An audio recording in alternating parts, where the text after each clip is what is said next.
publicité. Thank you, Madam Speaker. Madam Speaker, I'm proud to intervene as the last member for the opposition in the debates 2019-2020. And this gives me an opportunity, firstly, Madam Speaker, to reply to a lot of things that have been said through the course of the debates that were twisted, half-truth, and that needs to be addressed. Madam Speaker, my intervention today, I wanted to focus on the challenges ahead for the country, and that is, for me, climate change. But before I get to this, Madam Speaker, let me firstly reply, first of all, to the Deputy Prime Minister who intervened just before. There's one thing, Madam Speaker, when he has spoken about the combat, the combined gas cycle generators of the leader of the opposition, it has twisted the words, the truth that was used. Firstly, Madam Speaker, I will come to it during my speech, the importance of adapting the country to climate change rather than focusing and spending so many resources on the mitigation of greenhouse gases.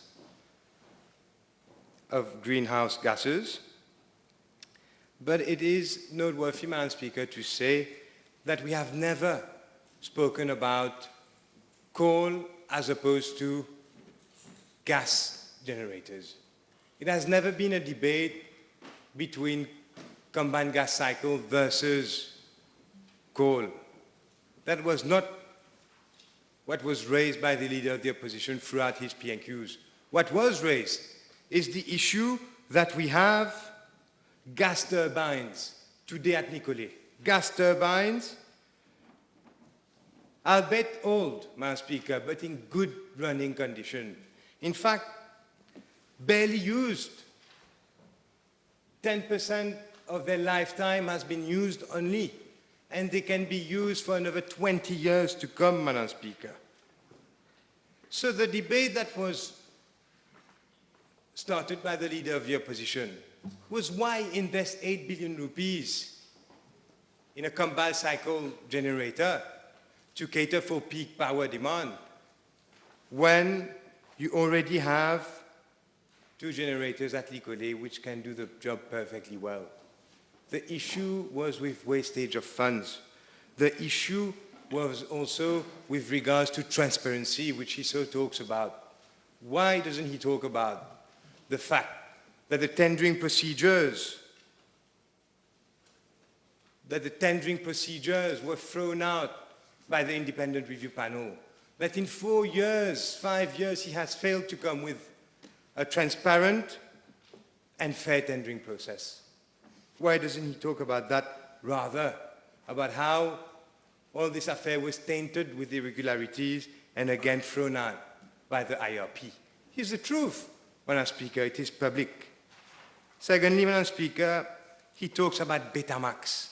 Talks about Betamax as if Betamax is an issue where he's trying to pull in the Honourable Leader of the Opposition. Let me ask the Deputy Prime Minister, first of all, whether, and he does know, that the committee, which was presided by the Leader of the Opposition, had never, yes, it was to review one specific clause of the contract, not to review the contract in its globality.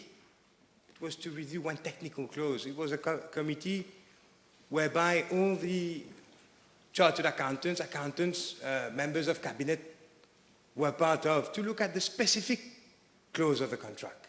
And that committee never concluded its report. So, Madam Speaker, I challenge the Deputy Prime Minister, if he is so serious with his allegations, to publish the report, to table it here in this Assembly. Table the report of that committee, if truly he maintains what he has said, Madam Speaker. And I challenge him to do so. And he can do so at any time. So, Madam Speaker, that was noteworthy. Madam Speaker, he talks about Betamax. He talks about Betamax. Did we beg the question, hasn't government learned any lesson from Betamax? We beg the question, isn't the Rosil urban terminal, for example, which was in the news recently, where there's a perception of favoritism and irregularity with regards to the Rosil urban terminal and the Quatre-Bornes urban terminal, whether this will not be another Betamax. With regards to the IPPs, spoken about Alteo, he hasn't explained the point raised by the Honorable Mohammed last time. Hasn't explained how come there was a price differentiation of 1 rupee 45, as from the moment CB made the offer of 3.9 rupees, I think, 3.09 for trash energy, and how suddenly, in his office, when it was negotiated, without the negotiating panel, with the director of CB at his office, how it suddenly jumped to 4 rupee 45. We were expecting him to come with explanations, because il est un donneur de leçons en matière de transparence et d'éthique, apparemment self-proclaimed, Madam Speaker. But he's the very last person to give lessons of ethics. And he should have come as a responsible Deputy Prime Minister. He should have come with these explanations, because these were raised in Parliament. It was raised during the debates. Has not been replied. Let's talk about the Metro Express, how the contract has been kept secret, how the terms of the contract are kept in complete opacity, outside of the control and view of Parliament. Let's talk about Agalega, the same thing. Côte d'Or, the same thing. About this special purpose vehicle mechanism that has been so readily exploited by government when it engages government to government billions of rupees. Let's talk about the Safe City project. Let's talk about CB FiberNet. Let's talk about so many other major contracts that was given. And I hope, because they talk so much of Betamax, that there won't be a Betamax piece, Madam Speaker. Madam Speaker talks about transparency and good governance. Let us ask him then, why is it at the Wastewater Management Authority there has been no chairman, there has been no general manager, for the past 3 to 4 years? Why is it that a political nominee, appointee by the Honorable Deputy Prime Minister, the chairman, he runs the show there? Why is that the case? Is that in line with good governance? Is that in line with transparency? It is not, Madam. And let's talk about his promises for 24/7 water. Madam Speaker, nobody believes in his house. Nobody believes the assertion that he has made earlier with regards to the supply of water. If that was the case, then how do you explain that on radio every single day? That every single month, people are on the streets. That every single day, people are complaining about water supply, water shortages, especially in summer, Madam Speaker. How do you explain it? If really that was the case. And Madam Speaker, we forget the pledge of 24/7 was also to significantly increase the replacement of pipelines, the replacement of deficient pipelines in the country. Do you know, Madam Speaker, because she has talked so little about that sector, that he has done significantly less than the former government in that aspect, significantly less. Whilst, as we know, the 24/7 was a promise of l'Alliance des Peuples. As we know, water shortages was a contributing factor to the last government being ousted from power. As we know, water supply 24/7 was a dream coming true, long-awaited dream coming true for Mauritians. And you know, Madam Speaker, he hasn't explained why it has been significantly less. But I think the only explanation I can gather was in his presidential address, in this House in 2015, where he said, you know, Madam Speaker, you know, talking about the previous government, he said, we've got a mandate to do this. What is more, we have the money, and we've always had the money to do that work for water pipes.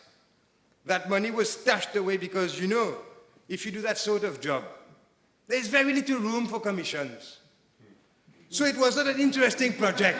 Is this why it is significantly less than? People will come to their own conclusions, Madam Speaker. Madam Speaker, let me quickly reply to Honorable Gayan. He spoke about the Prosecution Commission. Again, twisted the facts. Madam Speaker, what is important for me to say at this point of the Prosecution Commission? We've explained already how we were attempting to control an important arm of the judicial process, how we were attempting, yes, government, how government was attempting to put a commission that would direct the Director of Public Prosecution and that could reverse any decision he would take to initiate prosecutions or to discontinue prosecutions. Even disciplinary powers to sack the DPP, should he not do something as trivial as furnish the monthly report.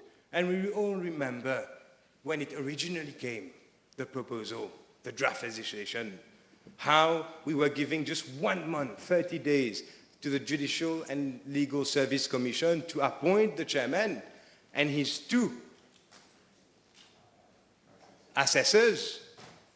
30 days, when realistically this government cannot appoint a Director General of the Wastewater Management in 4 years. We're expecting them to do that in 30 days. After which, failing which, it would be the Prime Minister who would himself appoint. Madam Speaker, that was the Prosecution Commission. And what happened, Madam Speaker? It is when the draft bill was circulated among ministers at something like 9 o'clock in the morning, or 8:30 in the morning on a Friday, and that they would have to discuss and approve this draft legislation on that very same day, 2 hours later. It is the now leader of the opposition who stood up and said, no, unacceptable, Madam Speaker, unacceptable to rush through a constitutional amendment, especially which touches the powers of an important arm of the judicial process. Therefore, he asked, he moved that Cabinet postpones the debate, the discussion on this. It was postponed for 1 week to the next Friday. And in that 1 week, Madam Speaker, in that 1 week, consultations were made with people with experience in the legal profession. And everybody came to the same opinion. It was wholly unacceptable to come up with such a proposition. So we recommended that we take out that absurdity of the Prime Minister appointing members, chairperson and 2 assessors. But then, Madam Speaker, when government persisted with bringing that legislation to the House on the Tuesday, something like the 22nd of December, after 3 days of it being discussed in Cabinet under a certificate of urgency, you find this acceptable, Madam Speaker? And we tried. We attempted to change government's mind. We attempted. We made a plea to government to push that bill until March the next year. It would give us sufficient time to the public, to the stakeholders, to debate on it. Madam Speaker,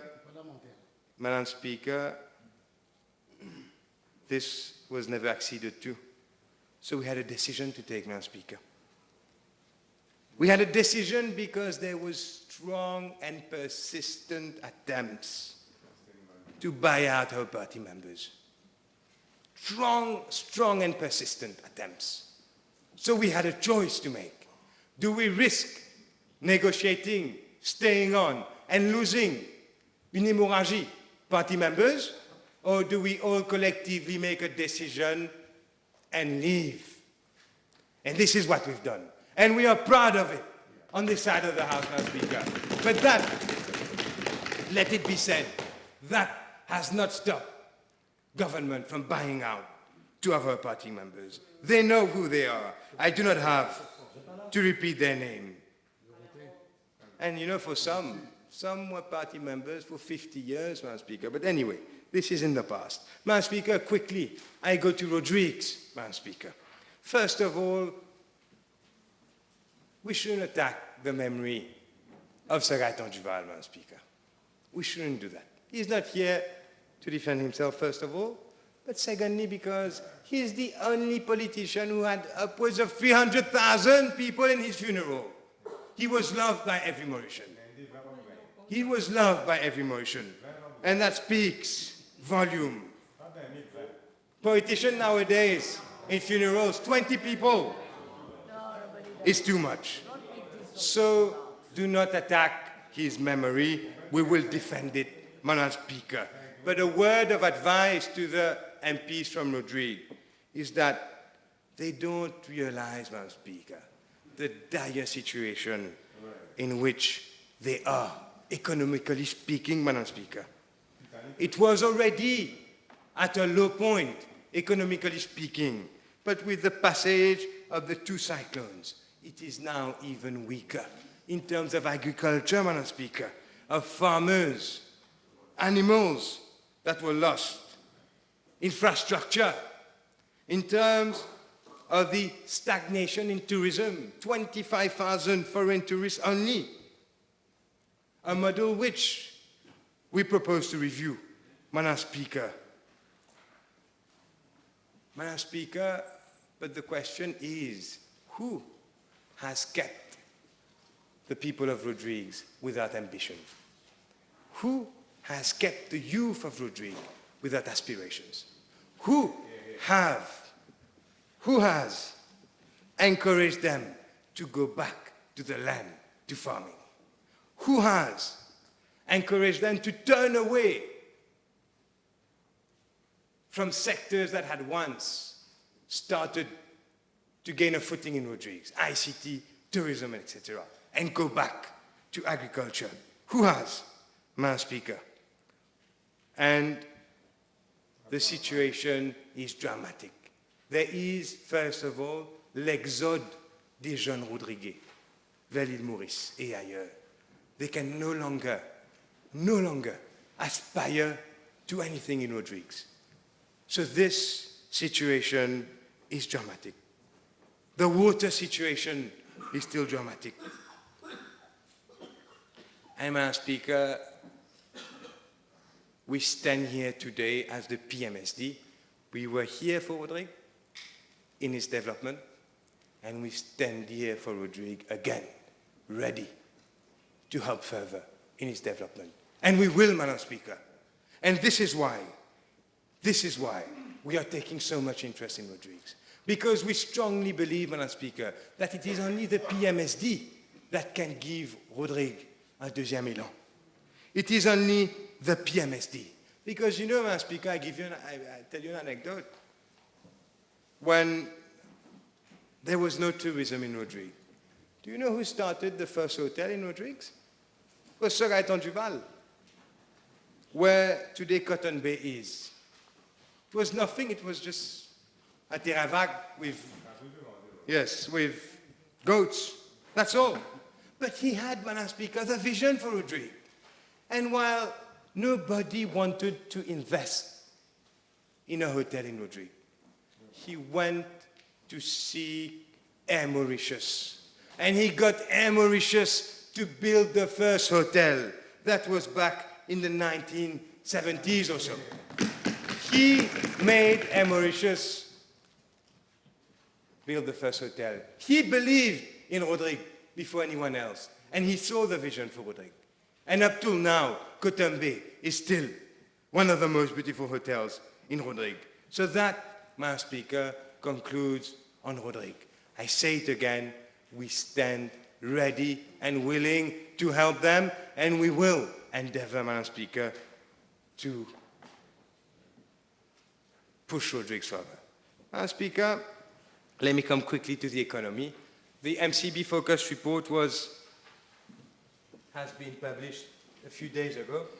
And Madam Speaker, it is rather alarming with regards to the dire situation it paints. First of all, Madam Speaker, MCB focus is probably the most respected and independent institution.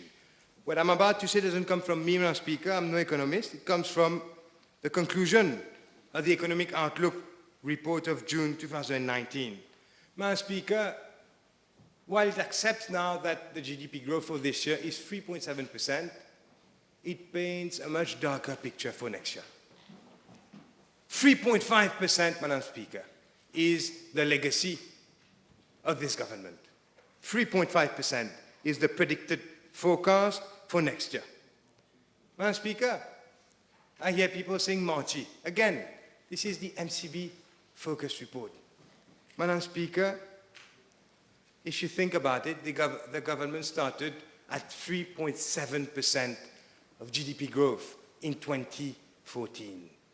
It is going to leave with 3.5%. And they have, during the course of the debate, le toupet, to come and say that Adrien Duval, the leader of the opposition, when he was in the Ministry of Finance in 2012, the growth was 3.2%. They forget two things. First of all, that it was after succeeding the MSM in that ministry. It was their legacy. But secondly, Madam Speaker, that he drove GDP growth to 3.7% up until 2014. But what can be said about this one?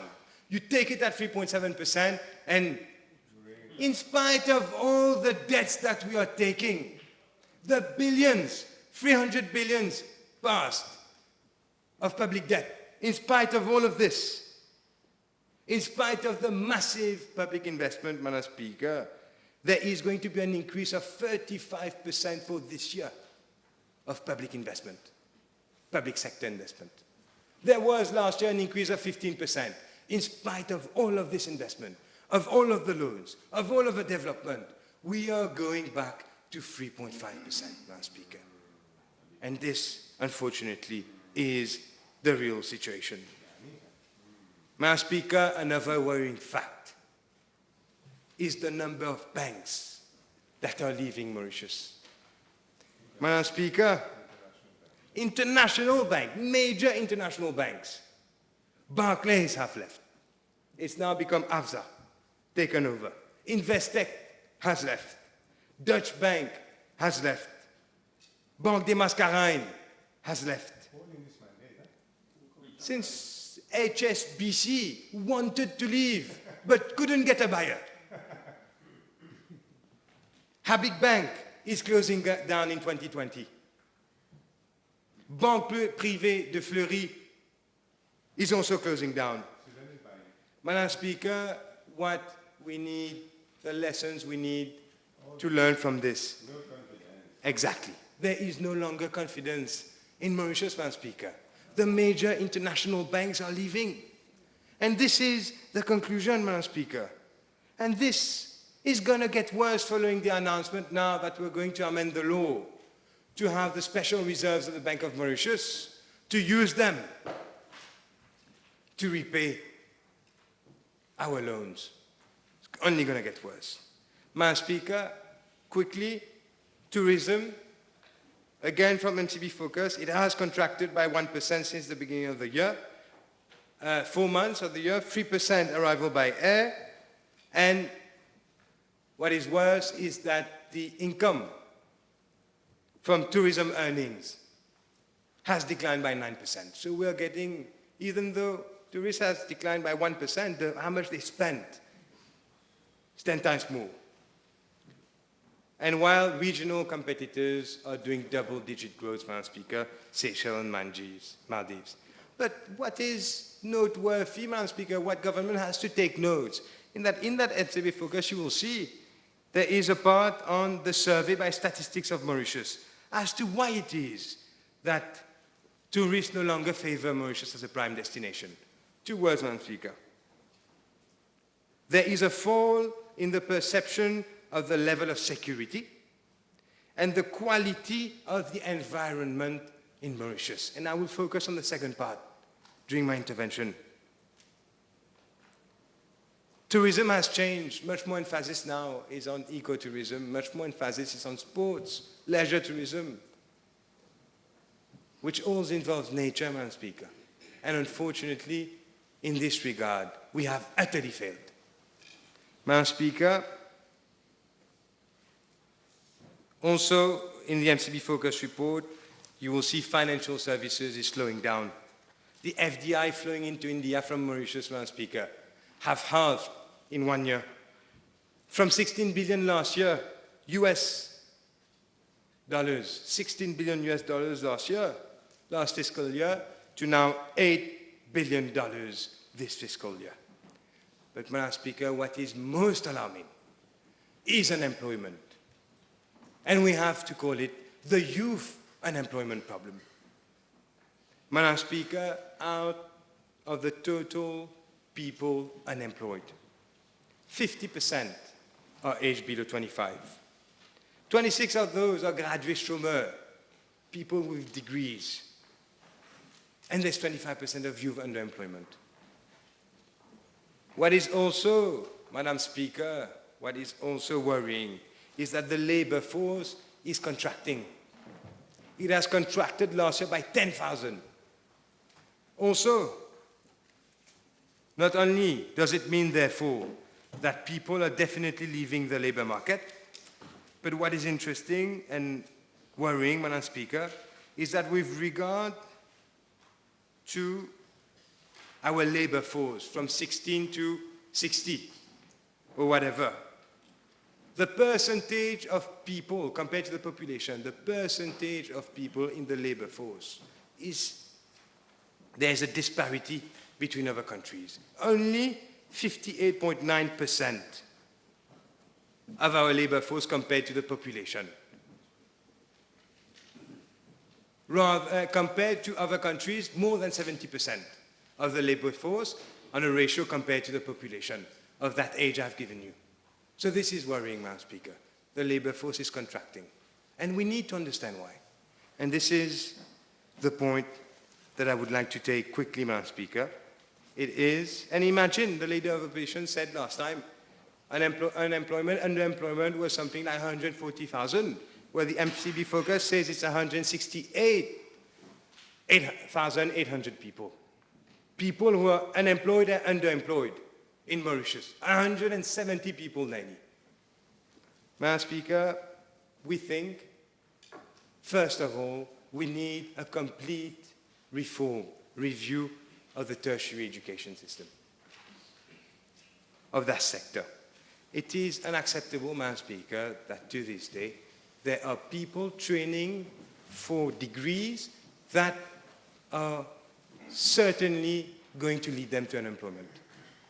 It is unacceptable, Madam Speaker, that the first time I intervened in Parliament, I had asked the Minister of Education to come up with a proper career guidance system so that we could study the job market, so that we could study what was the trends with regards to employment, with regards to degrees, so that we could foresee changing trends and prepare those undergoing tertiary or secondary education to those changes and adapt to them, so that when they come out on the job market, they are sure to get a job. But, Madam Speaker, it has not been done. It has not been done. The results are here, Madam Speaker. And therefore, we need a major reform. We need to start studying on the trends, employment trends. We need to start also reviewing the courses that we give at the universities in Mauritius. We need to stop funneling people, students, into courses that might not be their first options, that might be their second or third choice, but that they are forced to do it because of lack of capacity in the lack of room for their first choices.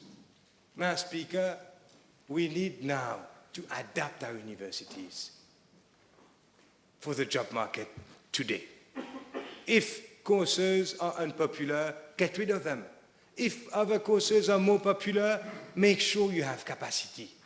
If you find out that by doing so, you will leave a certain number of lecturers without any job, so be it, Madam Speaker, because we cannot leave such a high proportion of the youth jobless. Rather, have it than have so many youth today without a job or working underemployed.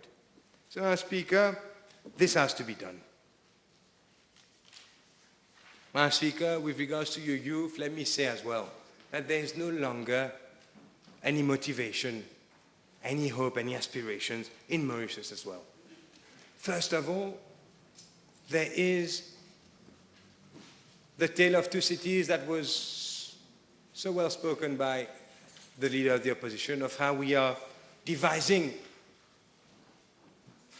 between the public sector and parastatal bodies as employers and the private sector, with all these economic major benefits that we are giving to the public sector and parastatal employees, payment in advance, for example, of the PRB, 1,000 rupee increase, which is good, yes, I will come to this. Also, the medical insurance scheme, while we are not doing the same for the private sector employees. And let me tell you, Madam Speaker, I've spoken to a lot of people, workers on the bottom of the ladder, and they are very upset about this. And this disparity is getting even bigger. So therefore, Madam Speaker, today the perception is that you have to go and work in the public sector or in the parastatal body because c'est plus alléchant. And that if you work in the private sector, it's going to be hard work, less pay, less benefits.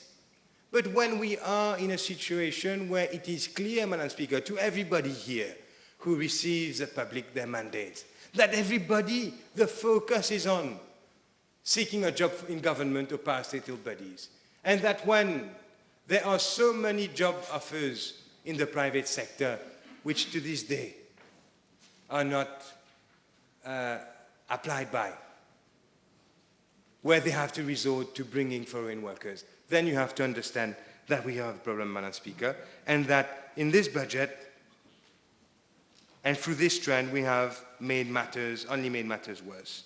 So this is one thing. The second thing, Madam Speaker, is regard to recruitments. Why keep having a policy that you will employ only those on the unemployment list, job seekers, for government jobs or parastatal bodies, and that you won't employ people who are already in employment? Because that continues that cycle. If you only want to get a job in the public sector or in a parastatal body, because obviously of the major benefits that are being given now, and which are not being given to the private sector, and which should be given, then, Madam Speaker, you apply for a job in the public service. But for you to get that job, you have to be unemployed. So where is the incentive to go and work in the meantime and hoping to get your chance to get in government or parastatal? There is none. So we are encouraging people, Madam Speaker, to stay on the unemployment list. We are encouraging people to take the risk of waiting to get a government job than to work in the meantime. And this has to be attended to by government, Madam Speaker. Madam Speaker, let me get to climate change. Madam Speaker, we are the first generation to suffer the consequences of climate change, and the last one to be able to do something about it, to change its course. And Mauritius is ranked as the 13th country with the highest disaster risk, seventh most exposed to natural hazards, according to a well-researched report. Yet, we contribute only 0.01%, Madam Speaker, to global greenhouse gas emission. I say that again. 0.01% is our contribution to global warming. It is all a matter of priorities, Madam Speaker. And this is what the Honourable Deputy Prime Minister fails to understand. There is nothing absolutely nothing Mauritius can do to slow down global warming. I'm not talking about stopping it, even slowing it down. There's nothing. If we disappeared from the map, nothing would change, Madam Speaker. Virtually nothing. And there is no sign of it getting better, Madam Speaker. You've seen with Trump now in office, he has reversed decisions of Barack Obama. You've seen that with whatever's happening with Iran, the conflicts around the world, that the priorities today is not climate change for the superpowers. Trade war is, conflict is, but not climate change. So why, Madam Speaker, se bagarrer pour une bataille perdue qui ne dépend pas de nous? Why invest billions of rupees, Madam Speaker? Just in terms of investment, if I may, I'll show you. We have the 8 billion rupees that were supposed to purchase the 2 combined gas cycle generators. Well, I said it earlier, we have already generators capable of giving the energy production for peak power. That's 8 billion rupees. And then we have signed for Marina $161 million. Okay, part of it is funded. Let me just fetch that paper, Madam Speaker. I will show you. Part of it is funded by grants, etc. But most of it is funded by this government, by public money, our public funds. 28 million is from the Green Climate Fund. 18 million is a loan from the French Development Agency, so a loan, Madam Speaker. The Central Electricity Board is going to invest 123.9 million,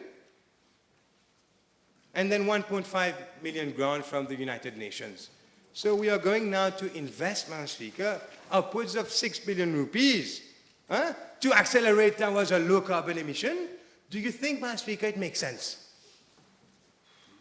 Do you think, Madam Speaker, that you can reconcile the policy of this government, as I will show, to invest peanuts in climate change adaptation, while we are thrashing out money like this in combined gas cycle generators, which we do not need, and in accelerating to a low carbon emission country when we emit 0.01%? Madam Speaker, even Ravi Ratna would understand our contribution is so insignificant that it is not worth investing so much money into. And why it makes me upset, Madam Speaker, I will come to it, is because we're investing very little to climate change adaptation. Let us see, Madam Speaker, I will come to it, let us see what is being done. Madam Speaker, let me just say something about climate change first. Climate change will inevitably lead to more frequent and more destructive storms, floods, and natural hazards. And the impact will continue on increasing. And it is just the beginning, Madam Speaker. And it is here to last, and it is here to get harder and harder. It will hit us harder and harder with years. Do you imagine, Madam Speaker, 26 million people are displaced by climate change today? 26 million. 10 times more than conflicts. Just imagine that. Climate refugees, there's a new term now. 10 times more than conflicts, refugees. That gives you an idea, Madam Speaker. The World Bank estimates, Madam Speaker, that by 2030, 100 million people will be pushed into poverty because of climate change. 100 million people pushed into poverty by climate change. And it is accelerating, Madam Speaker. And it is the greatest threat to our country. It is the greatest threat to our generation, to the world, but especially to our country. Don't forget the figures, Madam Speaker. 13th on the list of those most susceptible to natural hazards. And yet, it has occupied such a small part of this budget, or of the last 4 government budgets, Madam Speaker. And this is why I think il faut avoir un réveil des consciences. Firstly, Madam Speaker, we brought the attention to this House the risk of super cyclones, which are going to increasingly threaten the country. Super cyclones. Madam Speaker, in Mozambique this year,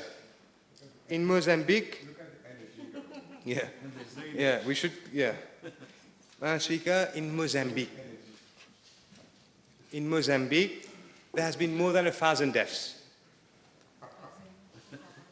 caused by the cyclone. It was followed by cholera, Madam Speaker, outbreak of cholera, due to the poor management. 1.7 million hectares of crops have been destroyed in Mozambique. That's 10 times the size of Mauritius on crops alone.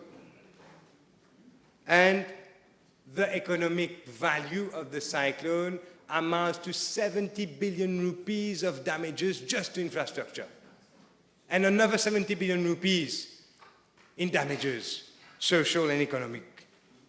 So, Madam Speaker, it is clear that super cyclone is now the norm in the world. But what are we doing about it? The last PNQ of 30th of October, the Honourable Minister of Environment was questioned as to the preparedness of the country to face super cyclones. Madam Speaker, legitimate questions. Whether our protocol had been reviewed to cater for the increased intensity. Whether our refuge centers were adequately equipped. We all remember the Toute here in Parliament, in the question of mattresses, people having to sleep on the floor. Whether there were generators, mattresses, showers to cater for these people, decent food provisions, clothing, first aid kits, people trained to perform first aid interventions. Whether these refuge centers had even flood barriers, Madam Speaker, to stop themselves from being flooded. And these were all the legitimate questions. And they were all pushed under the rug under the pretext that there was a committee which was presided by the Honourable Vice Prime Minister, whereby the Minister of Environment was also on board, and that this committee would address all of this. That was dated back in 30th of October 2018, beginning of the cyclone season. Madam Speaker, not one word in the debate on this. We are still awaiting for the answers, as if we have to come back with a private notice question again to ask. Not one word by the Vice Prime Minister, not one word by the Minister of Environment, Madam Speaker. When we asked about the building norms, whether this had been reviewed, it has to be reviewed, Madam Speaker. Whether for houses, domestic, for commercial buildings, the Metro Express, un aveu de la part du ministre, dans une question parlementaire la dernière fois, que les pylônes du Metro Express d'électricité étaient conditionnés pour faire face seulement à 150 km/h de vent. When now the norm is 300 kilometers an hour of cyclones. So, Madam Speaker, these are questions that today has still not been answered. Whether we had reviewed building and land use permits to cater for the increasing risk. And gouverner, c'est prévoir, Madame, et malheureusement, jusqu'à maintenant, rien n'est prévu. And this, Madam Speaker, this is just the tip of the iceberg de l'insouciance du gouvernement sur le changement climatique. Madam Speaker, there is the problem of flooding. Every year it occurs. We all remember the tragic loss of 12 lives in 2013. It has marked history of this country. And when you look at the audit report on the major causes of flooding, it highlights the inefficiencies of the drains that we're building today. 800 million rupees is spent every year on building drains. And this report, just to read the conclusion of the executive summary, you will see, Madam Speaker, it tells you whatever we're doing to try and stop flooding is not enough, Madam Speaker. It says, Madam Speaker, that there is no plan, there is no study, there is no qualitative study, effectiveness study of the drains we are building at stopping flooding. It says that while it was made clear, Madam Speaker, in the Disaster Risk Reduction Strategic Framework and Action Plan that was initiated by last government. It says that we are building mostly in the dark when it comes to drain, that we are building subject to what has happened in the past. Let's say last year there was a flood somewhere, we build there. When we know that flooding is dynamic, it changes, Madam Speaker. It won't necessarily occur here again. But the conclusion, Madam Speaker, is that flooding will continue unless and until we attack the problem, the root cause of the problem, a proper identification of the flood-prone zones. And do you know when we're going to get that, Madam Speaker? It is only when the Lane Drainage Authority, the first bill that was voted by the new Prime Minister, which is an authority which has been giving a lot of powers to combat flooding, but unfortunately, Madam Speaker, up to now, there is no Lane Drainage Master Plan. It's only in mid-2020 that we can expect it. It is only after that that we will have a flood map, and that we're still awaiting the danger zoning plan. And therefore, Madam Speaker, whatever we're building, and that is the point, there is no guarantee that it will protect the population tomorrow from floods. So therefore, Madam Speaker, why is it that it is only now in this budget that we're recruiting 5 technicians to help to speed up all of this? Why is it that we're not giving all the resources as should have been given a long time ago, Madam Speaker? And therefore, then you draw the conclusion, as has the audit report, and I read it, since 2003, the same causes of flooding have been repeatedly highlighted in several studies. Government has been taking several initiatives to mitigate its impact in addressing the causes, but it has not derived the full benefits. The identified causes will continue to contribute to flooding in the future unless we sort out the land drainage master plan, the flood zoning map, the flood map, the danger zoning map, and all of this. The point is what, Madam Speaker? It is to say that we are investing huge amounts of money into something that may not work. We're taking the risk, again, that coming the heavy rains, they can build still again flooding. But what is the worst, Madam Speaker? Because that's not the point to be made. The point is we are investing billions of rupees in the Metro Express. We are investing billions of rupees in the Côte d'Or, in major infrastructural works. We have exempted them from the EIA Act. We have not studied, I'll come to Agalega as well, we have not studied the impact of developing such structures. We do not have a flood map.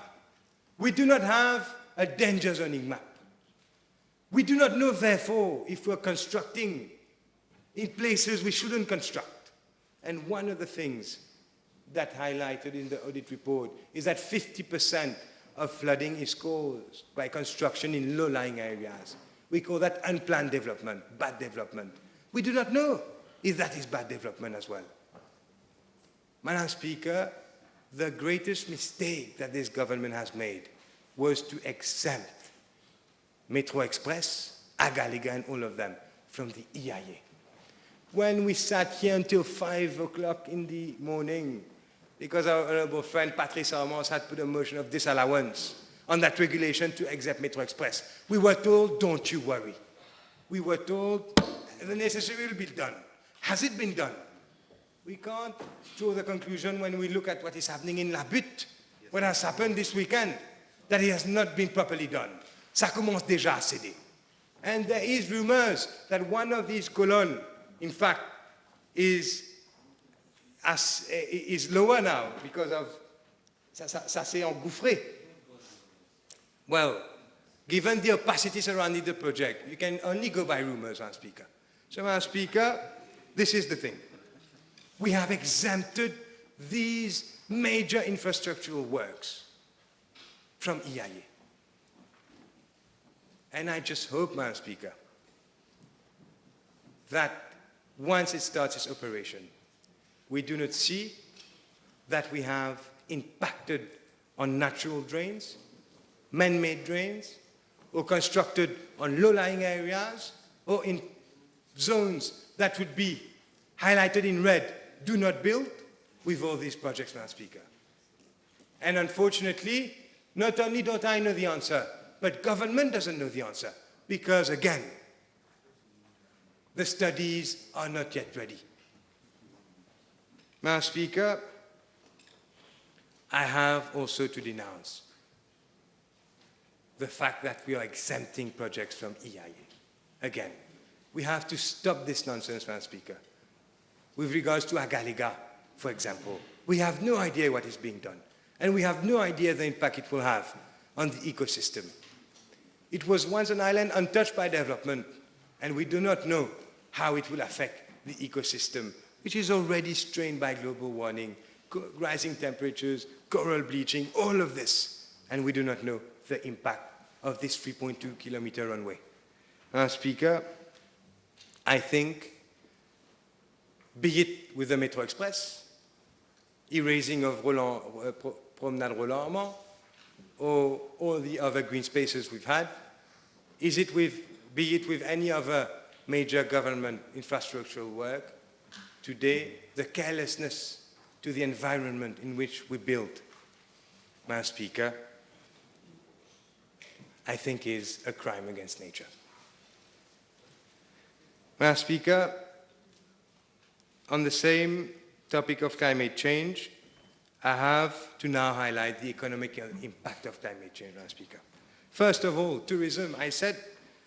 I quoted from the MCB Focus report our perception that the environment now is degrading. But, Madam Speaker, beach erosion is a major concern for Mauritius. Out of the 90 beaches that we have, something like 25 beaches are being victim of erosion at an advanced stage. Another 20 beaches are also being touched by erosion. And what are we doing, Madam Speaker? I've read the speech of Honorable Sinatambo. I was amazed, Madam Speaker, that out of the 21 pages of his speech, only one page touched on climate change. And in case you're wondering if the rest was on the Ministry of Social Security, the answer is no, madam, only one page there again. And therefore, Madam Speaker,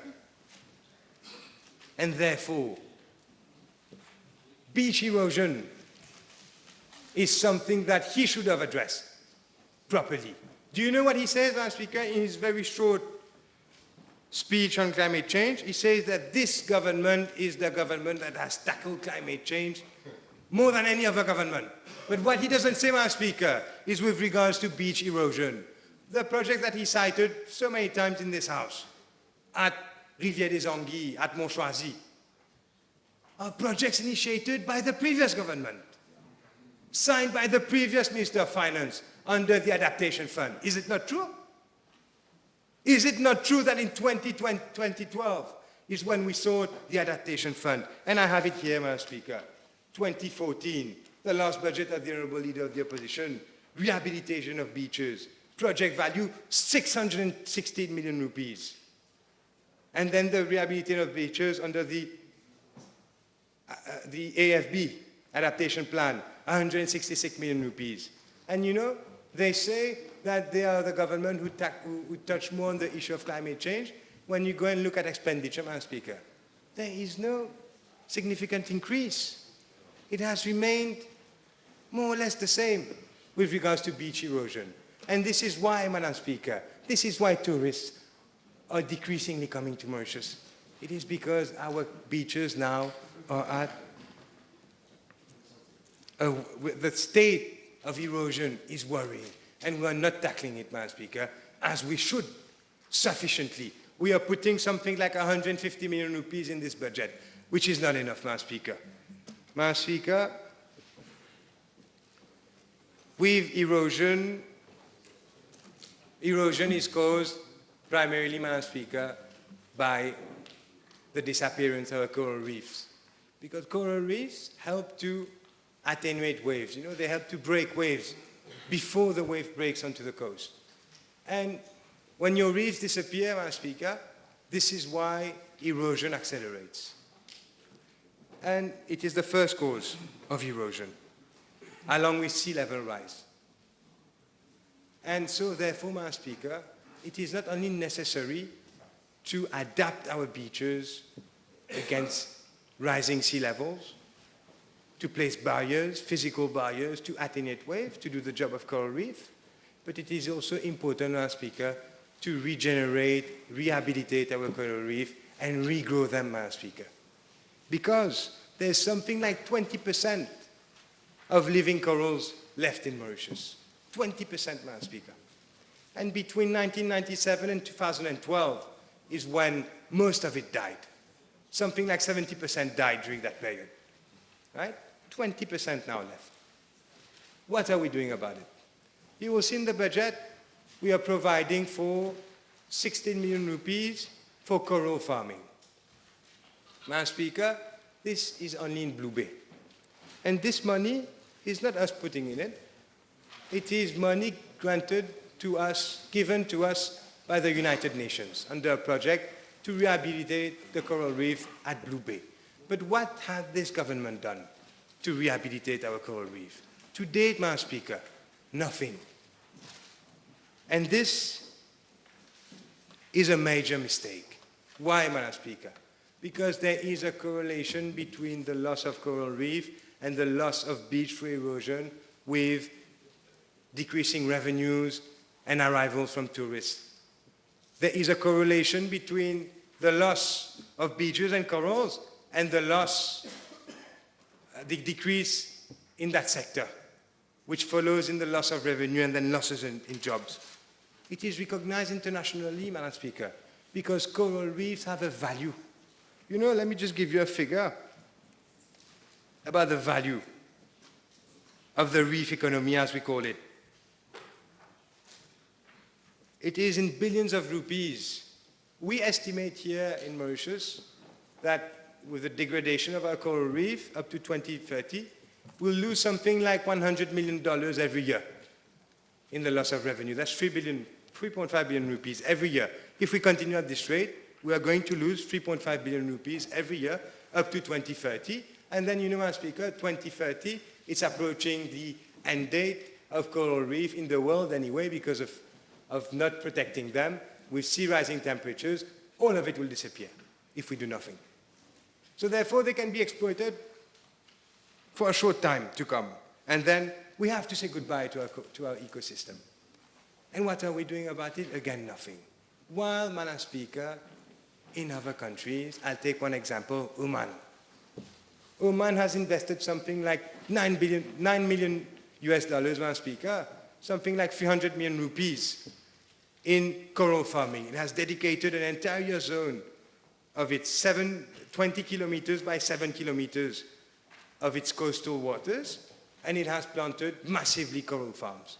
After just 24 months, Madam Speaker, the increase in revenue, we're not talking about tourism, the increase in revenue in fisheries alone, we've seen increase up to 60% after 24 months.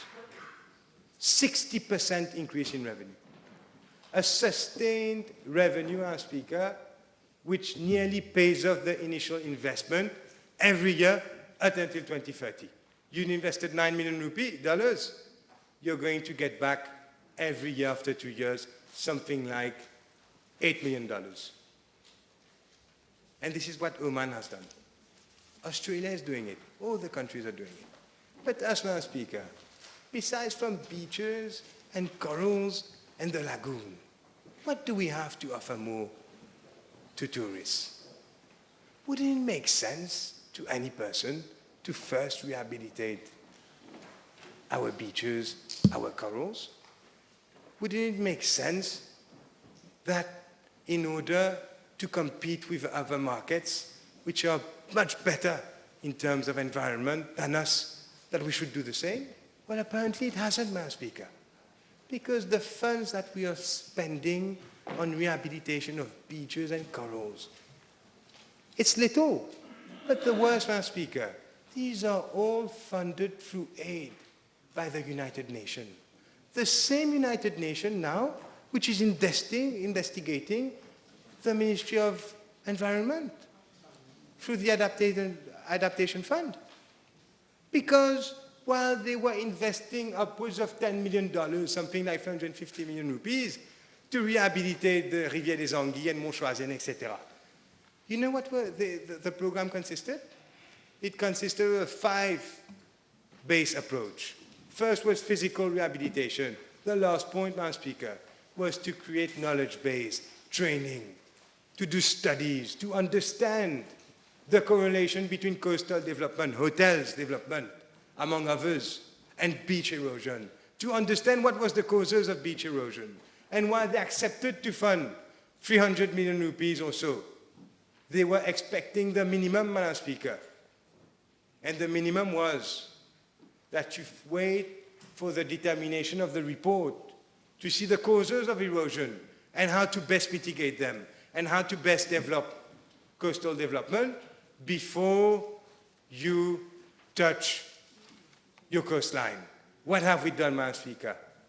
I've read on the Express article, the minister is being accused of having delivered 20 EIA permits, not less than 20 EIA permits for hotel developments, while he was under the moral duty, but also while there was an understanding that we would wait for the study before going ahead with any development.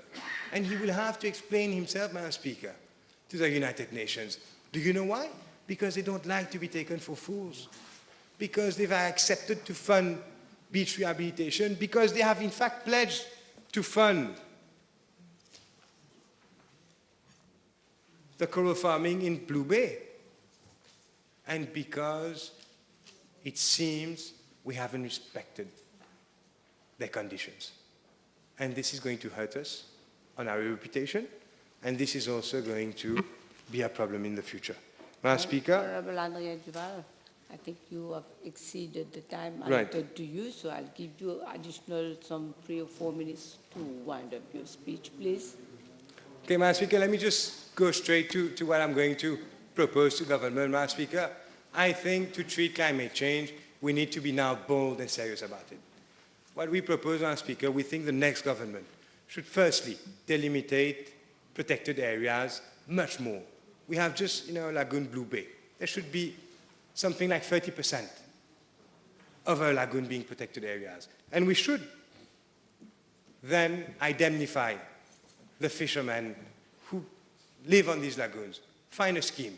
Secondly, Madam Speaker, plantation of mangrove. Just to give you a figure, previous government had planted something like 10 times more mangrove than this minister. I asked the minister now to go back to the roots and go back with the fundamentals of stopping climate change and beach erosion. There are so many measures that need to be adapted, Madam Speaker. And the last thing I ask is that we have a private-public investment plan for the future with regards to the regeneration of the lagoon, that we invest money in it, and that we ask the hotels and the people in the hotel sector to also help contribute to the farming. Once we've done the protected areas, then we farm them and we protect them, Madam Speaker. The return is huge on investment. I will table, I don't have time to go into it, I will just table the coral reef economy. And Madam Speaker, I'm sure hotels will be happy to chip in, because we all realize that not doing so is going to be the end of the tourism industry, it is going to be the end of the ocean economy, it is going also to be the end of Mauritius as it has been for millions of years. And we cannot allow that to happen. The Minister Mentor is here, I make a plea to him. He talks about legacy. It is his last mandate. Push this forward. Leave a real legacy to the people of Mauritius and to future generations. Thank you, Madam Speaker.